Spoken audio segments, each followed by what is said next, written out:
Chapter 1. Rough Beginnings. Disclaimers: I don't own Naruto. Like you didn't know that already. Shout out, Evil Frog One's story Bango's love has inspired portions of this story. If you've read his work then you will know what I mean. If you haven't then go read it now. A doorway opened into an alley, spilling light into the darkness and making the shadows seem all the darker. A boy's silhouette could be seen holding a large bag in one hand, his head turned over his shoulder. A muffled voice could be heard from inside the building, to which the boy responded. "Yeah, Mom, I'm taking it out right now. She should think I've never taken out the trash before." Hefting the bag, he walked over to the nearby trash bin and tossed the bag in before returning to the safety of the building. A short way down the alley a shadow moved towards the bin and, careful to not make too much noise, sorted through the contents. Shifting aside a few old ragged clothes and scraps of paper, he spotted something that instantly got him excited. It seemed someone was cleaning out old supplies, as there in the bin he found some scrolls and books. Just what he was looking for. After grabbing the items and stuffing them in his satchel, he did one more quick sift through before rushing off down the alley and into the night. A moment later the same boy peeked out again from the doorway as the muffled voice from before came once again. "No, Mom, there isn't anything out there. It must have been a cat or something." Across town a bit later, a figure could be seen slinking through the streets, sticking to the shadows as much as possible. When it separated from them long enough to distinguish itself as human, it merely seemed to be a standing shadow from all the dark clothes it wore. Rushing into a nearby park, it instantly jumped into some bushes as some civilians walked by, unaware that he was only a few feet away, glaring as they passed by. After they were a comfortable distance away, soft sounds of movement were heard again as the figure moved towards the back of the park. In a section that was covered with various shrubs, it lifted a hidden doorway and slipped beneath the surface of the village. It was dark, but he knew his way by now. He had visited this place since he was very young, when he had found it completely by accident while running from a mob. After that it became one of his greatest safe havens in the village. It was here that he would escape to when the glares became too harsh, or when certain celebrations were held that would cause him to need to flee from crowded areas when he was able to. This was also the place he kept his most precious possessions. He had found the area many years ago, and foolhardy as he was at the time, he cleaned out many items that would probably been very valuable to him in the coming years, but that was fine. He still ended up with far more than he started with. Rounding another corner he came to a stop in front of a door. Taking a moment he pricked his finger before swiping it over a small tile near the door. He heard a click that let him know the door was now unlocked. Upon entering he was greeted with the all too familiar smell of old paper and the sight of numerous racks of scrolls, books, weapons and other items he had collected over the years. For now though he took a quick look through the items he had just found and took the ones he didn't want to look through at the moment to the shelves, and after cataloging them in a thick ledger he placed them in their respective spots. Taking a glance at the clock nearby he realized he had little time left before sunrise. Quickly grabbing a blank scroll, he sealed up his new possessions before opening a nearby closet. In a flash of dull dark and blinding orange he had transformed into his public mask. The stealthy cool-headed night stalker now became the loud-mouthed blonde-topped academy doby. Grabbing a quick bite to eat he locked the door to his secret reprieve from reality and headed back towards the exit. Letting out a sigh he climbed back up into the twilight of early morning and crept back to his apartment to start the morning ritual that everyone was used to seeing from him. Soon he could drop this mask though. Soon he would show them all just what their ignorance could have cost them. Ruka sighed as he walked down the hall. This would be the last day for many of his students as ninja in training. Today they would take their test for advancement into the ninja ranks. Many of them were ready and had proven it on a number of occasions. One however worried him far more than the others. That one being Uzumaki Naruto. He had nothing against the boy, in fact he had often seen the boy go through hell in the village just to get meager scraps to repair damage to his apartment that had been done, probably by the same people he was buying the materials from. It was humbling in a way, and had there been any way to prove what was going on he would have helped the boy with his plight. However, anytime anyone tried to turn in those guilty, the civilian council would rule any evidence as inconclusive, or just make it disappear altogether. Though he didn't really find anything wrong with the boy, even though he knew what was held in him, he was always a bit unsettled around him. He had often seen the boy act more mature than most of the adults that berated him, but most of the time he was just the blonde idiot that played pranks. To Ruka, Naruto was an enigma. A puzzle that was missing far too many pieces to figure out what the real picture had been. In class though it was almost glaringly obvious. He was the dead last. A student who had failed twice already and was in danger of doing so again. That wasn't to say that Ruka would go easy on him in order to let him pass, but he did feel sorry for him. Nearing the door to his classroom he was about to enter when he felt a presence behind him. Turning around quickly he saw nothing until he looked down a bit and noticed the blonde mop of just the student he was thinking about a moment ago. Naruto? You know it's the day of the exam, don't you think you're cutting it a little close? Hee. Ruka-sensei, I'm fine. Besides I need to pass soon if I'm ever going to be Hokage, right? The boy grinned with his hands locked behind his head. Ruka couldn't help but snort a little. What's so funny? The boy glared at him, apparently a little angry that Ruka would laugh at his announcement. Sorry. Just thinking about how often you say that. It brings back a lot of memories. Anyhow, let's get inside. We wouldn't want to make everyone wait too long, right? With a nod he opened the door and walked into the classroom, each going to their respective desk, though not without Ruka noticing the scowl Mizuki threw at Naruto. Quiet down everyone. Today we are taking the graduation test to see if you are ready to become Genin Ninja of the village. When your name is called you will come up to the front of the class and perform what we tell you. After you are deemed worthy of passing you will be presented with one of these hitai to show you are now a true ninja. One by one the class was called down to prove their skills. Something seemed off though to Ruka. Mizuki seemed to go off in a daze a few times, and as such Ruka ended up going through a few more students than the other teacher. Looking down his list he called out the name of his next student to test as he noticed Mizuki just finishing his last student. Uchiha Sasu. The spike-haired brooder of the class made his way to the floor as almost all the female eyes were on him. Meanwhile Mizuki was looking at his sheet as he smirked at the next name before calling it out. Uzumaki Naruto. The boldly dressed class clown made his way confidently to the front of the room before taking his place in front of the teacher. He instantly felt something wrong as he waited for his instruction. He got slightly distracted as he heard numerous squeals from behind him signifying the Uchiha, in all his perfection, did another flawless jutsu. Scowling slightly he barely registered that Mizuki asked him to do a bunshin. Again he felt the disturbance as he gathered his chakra and made the seal for the simple jutsu. What he planned on doing was form 3 clones of himself. What he ended up was one copy that looked like a deflated blow-up doll in an orange jumpsuit. Instantly he knew what happened. Mizuki had screwed with his chakra flow. Scowling at the man he sighed. He knew what was coming. I'm sorry Naruto, but if you can't do the basic jutsu, we have to fail you, Mizuki said with a huge mental smile. His plans were going just as he planned. No one would believe the demon over him. He glanced at Ruka who was looking between Naruto and his attempted clone and just shook his head.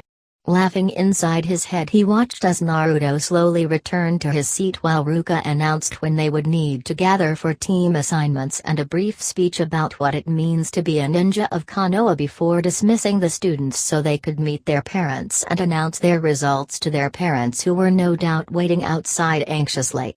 As they made their way outside Mizuki slipped out with them to begin the next stage of his plan. After sneaking through the Hokage Tower, and running to the area Mizuki told him to meet up. Naruto knew he was ahead of schedule, so he decided to read up on what he found for a bit. Opening the scroll, he found the Kage Bunshin no Jutsu. This doesn't look too tough. Well, I never learned anything just sitting around. Going over the technique, he was soon absorbed in practicing the new jutsu. He knew that this wasn't really a substitute graduation. No such thing existed in all the rule or law books he was made to read, either by choice or from a punishment. It was such an obvious lie, but that didn't matter to him. He just wanted to get back at the bastard for rigging his test and failing him. What better way than to bet him at his own game? Well, that's one down. There looks to be quite a few jutsu in here. Oh well, I'll copy down as many as I can before the time gets here. No reason not to add a few to my personal library. With that, he whipped out a blank scroll and began the process of transferring the jutsu to the new scroll. Had he not had so much practice in doing so, this may have taken a while, but when you dig used scrolls out of garbage for an education, you learn to write fast to get the more fragrant of them copied and tossed before they could spread their scent too far. A few hours later, he heard sounds crashing through the forest and quickly wrapped the scrolls up before stowing his copy and swinging the larger, full version onto his back. What approach, though, was not what he was expecting. Naruto. What do you think you're doing taking that scroll? An irate Ruka stood at the edge of the clearing, breathing heavy and scowling at Naruto. Hey. I did it, Ruka-sensei. I learned a technique from the scroll, so I passed, right? But where is Mizuki-sensei? He said he was going to meet me here.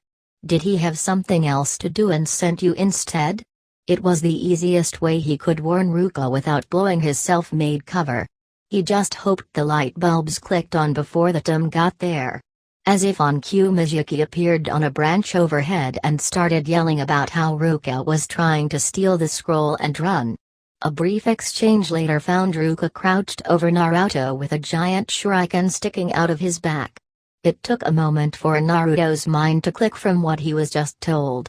He may have been more intelligent than he let on, but to learn that there was a demon inside you wasn't something you easily believed.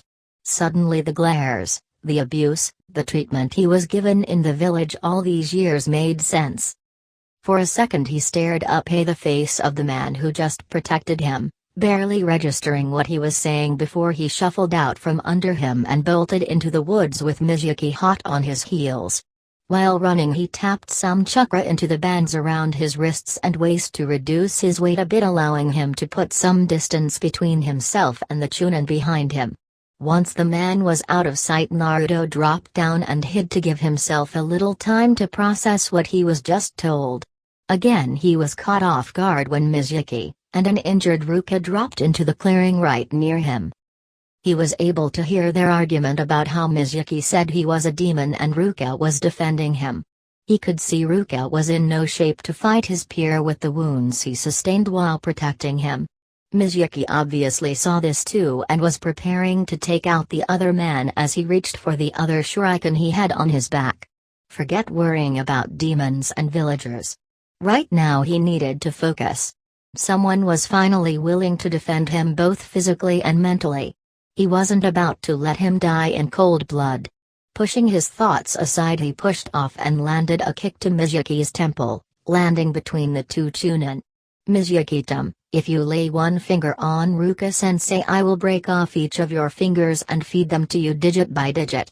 Both men were taken slightly aback by the threat before Mizuki began to laugh. What do you think you could possibly do to me, demon brat? I am a Chunin while you couldn't even make genin. I will tear you apart, then Ruka. Prepare yourself, boy, because this is the last moment of your life. Mizuki was off like a bolt of lightning, aiming to kill the boy quickly. He had to finish this and get out of here before Anbu had time to figure out where they were. Unfortunately, he realized too late how wrong he was. Right before his kunai had a chance to pierce the boy's jacket, his target simply disappeared. A little unsettled, he looked around the clearing before seeing a flash of orange in the trees above him. Mizuki-tama, For hurting a person who acknowledged me, I will invite upon you the same pain 1,000 times. Mizuyuki was about to retort when he saw Naruto form an unfamiliar seal. You wanted this scroll so bad, I will show you one of its secrets. Now you may know the horror of what you could have been. Tajukage Bunshin no Jutsu. In a large puff of smoke, the clearing was filled with orange. The ground, trees, everywhere Mizuyuki looked, all he saw was orange. Goodbye Mizuyuki-dum. With that, only screams could be heard as one gray-haired Chunin was beaten within an inch of his life.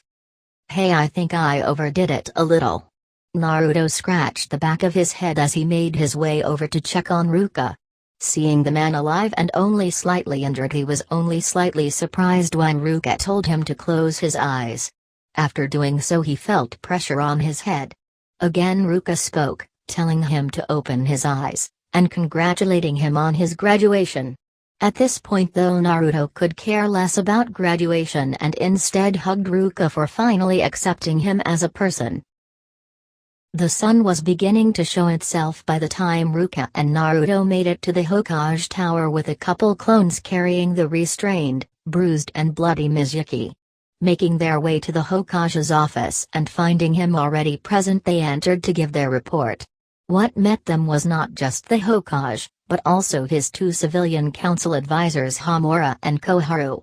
As soon as the two advisors saw the orange-clad boy, they immediately stiffened and glared at him, fighting off the urge to yell at the demon. They knew all too well what would happen if they broke Saratobi's law while the man was sitting not 5 feet from them. Trained as they were in showing no emotions, Naruto could see the hate in their eyes all too well, but it wasn't them he cared about. No, it was the old man behind the desk that he was more concerned about. After all, it was that man that he had used his perverted jutsu on to get the scroll in the first place. He could only pray the Hokage wouldn't hold that against him. Well, hello Ruka-kun, Naruto-kun. I believe you have something that belongs to me, Naruto. He held out his hand and motioned Naruto forward. The boy had the decency to look at least a little ashamed as he placed the scroll in the Hokage's arm. First off, I would like to thank you both for your part in apprehending the traitor Mizuyuki and protecting the secrets of our village. Naruto, I especially want to thank you for playing the fool in order to expose this threat.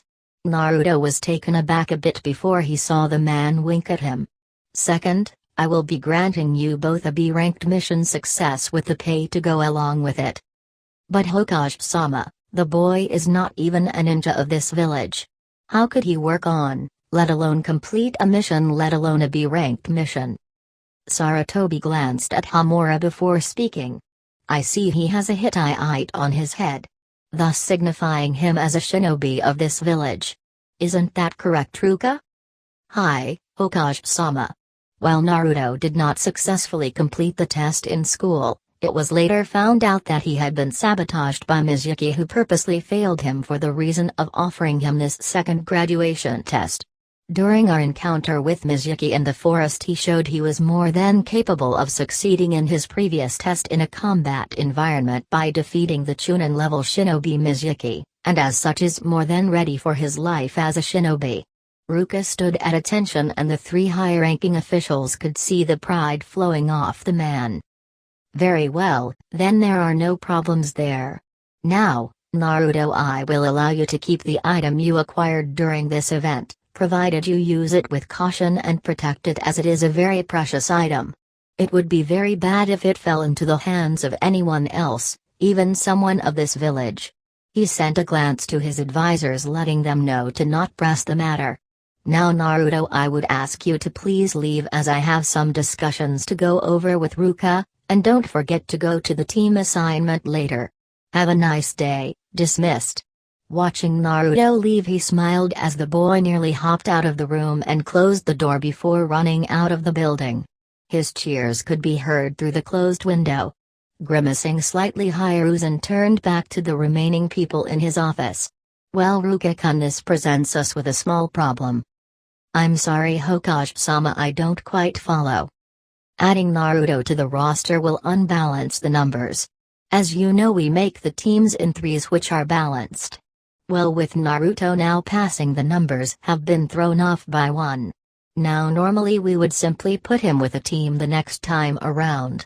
The two advisors looked rather excited about making the boy wait longer to join the ninja ranks, as the longer he was not an official ninja, the longer he was technically under their control. However, I don't believe we should have him wait any longer. He's already been kept back twice, and I am certain he is more than ready for missions. What are you suggesting, Hokage-sama? This time it was Koharu who spoke up. Now curious as to the Hokage's plan. Though the idea of a four-man cell had been brought up a few times in the past, most notably by Senjutsu, the idea never gained popular favor. I believe for now that with Naruto''s unique abilities, his newfound technique and his performance against the Chunin Mizuki, I am instating Naruto as a one-man cell. It was so quiet in the room that Sarutobi could have sworn he could hear the beetle that was crawling up the wall outside his window. Then all of a sudden the room was filled with noise once again. Both of the advisors said almost in unison, "What a wonderful idea, Hokage-sama." While thinking, what better way to get rid of the beast than send him out on his own? While Ruka was horrified. Alone Genin on his own team? You can't really be considering this, Hokage-sama. He may have beaten Mizuki, but being sent on real missions. And who would be his sensei? When I last looked, we were short-handed as is. He was my student and I cannot consent in this. To answer your question, yes, we are short on Jonin sensei, that is why he will not have one. He will be sent on missions which will be deemed capable of him to handle, or he will be placed with a team whose mission requires backup, but not so much that would merit sending a full team. The advisors were ecstatic at this news. It was like Christmas to them. Leaving the demon brat to fend completely for himself was beyond their wildest dreams. Forget holding him back for the next group of graduates. If things go well, they would be rid of him within a month. Ruka on the other hand was livid. He trusted the Hokage with his loyalty, but sending a lone Genin out into the life of a ninja was unheard of. Even setting that aside, the Hokage, the man hailed as the professor, was allowing a boy to go into the ninja world without even a sensei to guide him. Was he insane? Now I know what you are all thinking, and I assure you that he is more than ready for his trials ahead. Advisors, he will be a bit of a special case and will only be allowed missions that have my approval. Is that clear? After getting a hesitant confirmation that they understood what he meant, he dismissed them, but kept Ruka behind. Ruka, it may not seem like much at the moment, but I assure you that your former student is more than ready for what he will need to do. He has lived a far more difficult life than any of his classmates and as such was forced to adapt in ways that no one would imagine. You are well aware that I am able to keep my eye on certain areas when I see fit. I will let you know that Naruto is a lot more capable than he lets others believe. He far surpasses any Genin, and most likely many Chunin in skill and knowledge.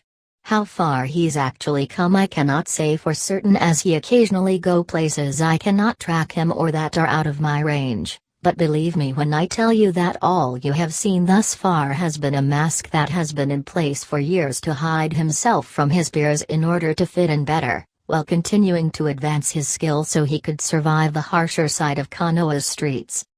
Even if you say that, Hokage-sama, Naruto is like a little brother to me. I can't help but worry about him. If nothing else, let me be his sensei. I am sorry, Ruka, but only Jonin are able to be a team sensei, and you are far too valuable as a classroom sensei to be sent out in the field at the moment. We may still be strong, but we are also still recovering from the last war just like every other nation. You have proven yourself as a capable sensei for upcoming Genin, so for now that is where you will have to stay.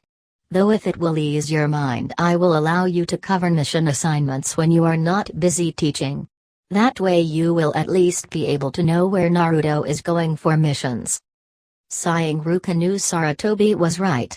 They just didn't have the resources to allow Naruto his own sensei, and there was no way Naruto would be safe if he were to be left in the hands of the civilian council. No, this was for the best. At least this way his missions would be controlled, and when one team lost a member in the upcoming Chunin exams he would be able to join that team. Hi Hokage-sama. If you'll excuse me, I have to begin a schedule for my next class.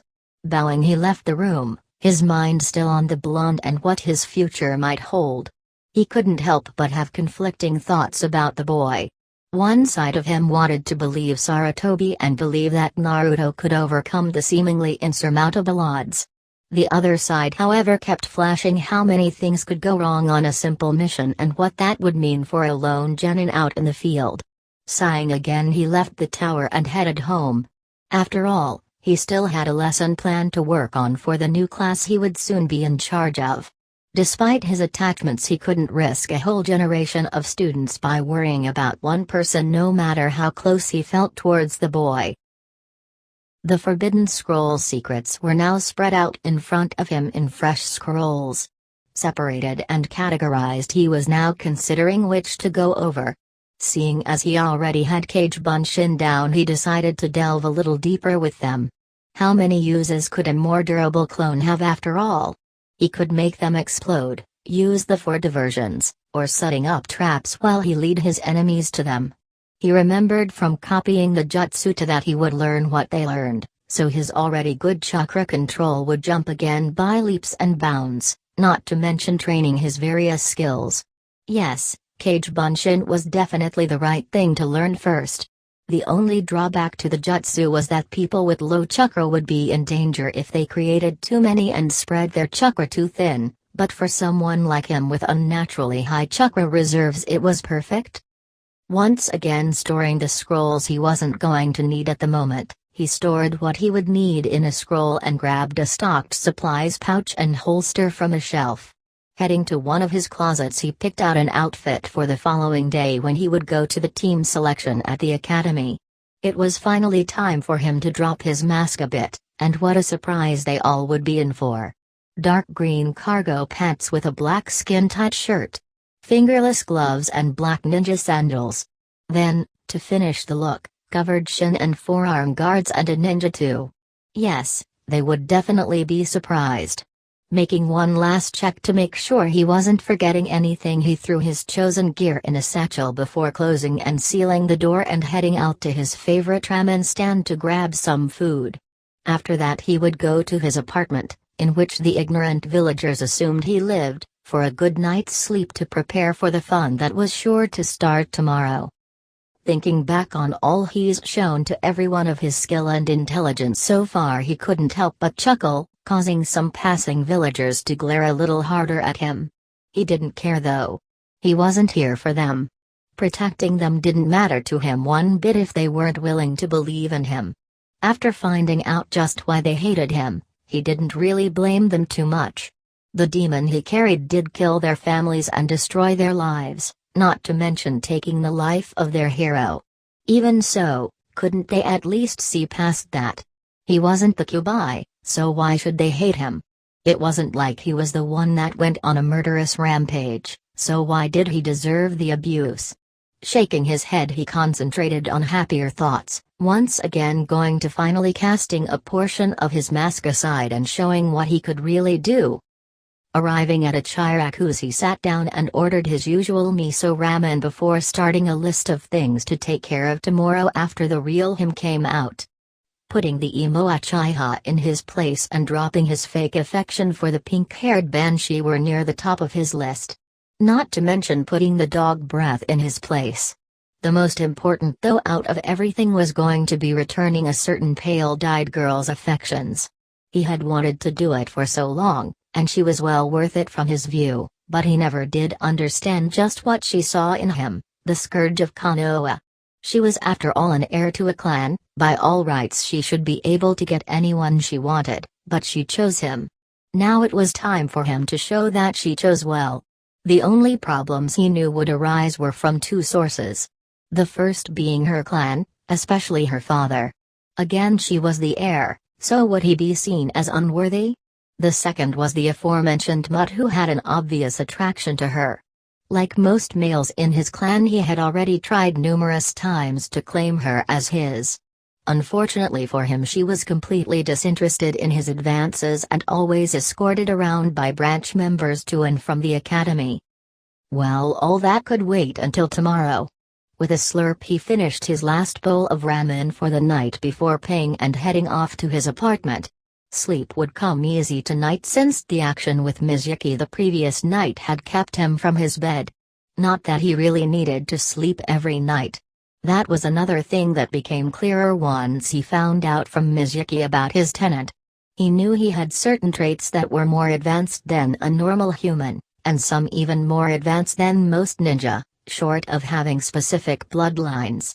His hearing, eyesight, sense of smell and reaction time were better than in Yuzuka's. His regeneration left the doctors in baffled awe. Then there was his stamina and recuperation, which was borderline freakish even for a ninja. Even his speed and muscle density was different than most. But like every other one of his skills, he didn't showcase anything. As far as his classmates and most of the village knew, he was just a normal human, if not subpar, or, in most of the older generation's eyes, a reincarnation of the Kiba. Making it to his apartment, he decided to leave the rest of his thoughts until tomorrow and get some decent rest. He wanted to be ready just in case his team got a mission right away.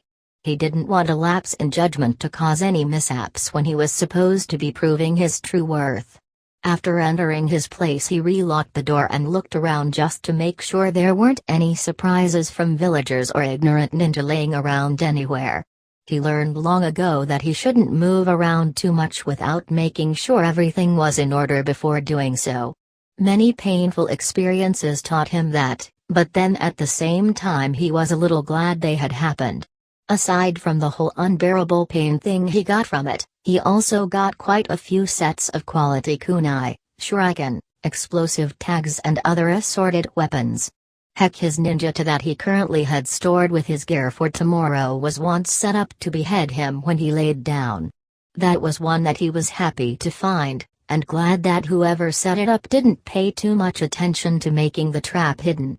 All it took was for him to trip the wire and slice. He had a brand new ninja embedded in the rod he tripped the trap with. Double-checking the bed, he got undressed from his Kill Me orange attire for hopefully the last time and hopped under the covers. His last thoughts before he drifted off were of his pale-eyed princess and the possible future they might have once he gains a little of the respect that has been overdue for him. Oh, wouldn't they be surprised?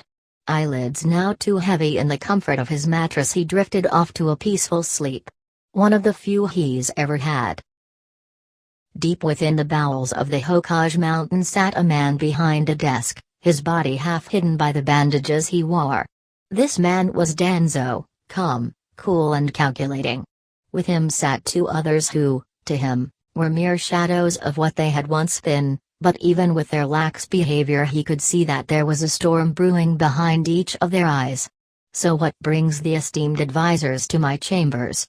Surely there is nothing that one so lowly such as I could have that you need? His voice dripped with sarcasm. After all, these two were a key part in his plan to take over the rule of Konoha, and at some point the whole of Hinokuni and beyond. We have come from a meeting with the Hokage and thought it should be brought to your attention that the demon brat graduated yesterday after showing himself capable by defeating the traitor Mizuki and returning the forbidden scroll for the Hokage. Danzo's eyebrow twitched slightly in a rare moment of emotion. His chances at getting his hands on a particularly powerful weapon had just slipped away. However, there is a small ray of hope that comes from this.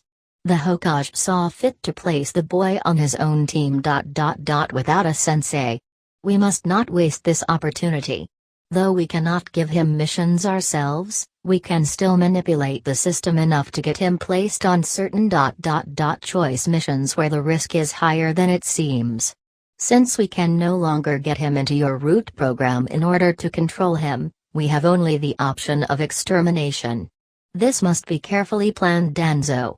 This absolutely cannot come back on us or it would cost us dearly. Danzo just sat and stared at the two former ninja through the entire explanation and for a short time afterward. The two advisors sat and watched him as he went into some deep thought. Well, we have more Genin teams than usual, so it shouldn't be too difficult to delay him from getting a mission until all of the D-rank missions are gone. Nor would it be too difficult to assign him to assist a team on a slightly higher risk mission and add in some of my own men to make sure everything goes smoothly. Indeed, if we cannot control this weapon, then it will be of no use to us in the future. We shall take the necessary steps to ensure that the demon does not fall into the wrong hands for the good of Konoha. Nodding in agreement, the advisors delved into possible situations that they would be able to enact their plans. All three agreed that the best method would be to get the boy sent on a mission that had a high potential of raising in difficulty. It would only be a matter of time before one such case came to light. When it did, they would be ready, and then they would be free from the beast once and for all. Danzo, of course, was slightly disheartened at the loss of a possible powerful tool, but he would rather the boy die than be a weapon that could be used against him. That didn't mean he wouldn't try though, but if reports were accurate, the boy was unflinchingly loyal to his opponent, and a demon aiding a cage in any fight would not end well. Yes, it was best to wait for just the right moment to strike. As he droned out the two gabbing advisors, he proceeded to plan for any possibility. In almost every situation he came up with, he was very happy with the imagined results. An evil smile was growing on his face as he dismissed the advisors in order to give him ample room and concentration to begin planning. No real fighting yet, but there will be later. I have finished up past the Chunin exams and into the invasion arc, but I won't be posting them right away. For one, I don't want to rush people through the story and make them wait a longer time for the last portion. Also, this so far is the only chapter I've gone back to and proofread so far,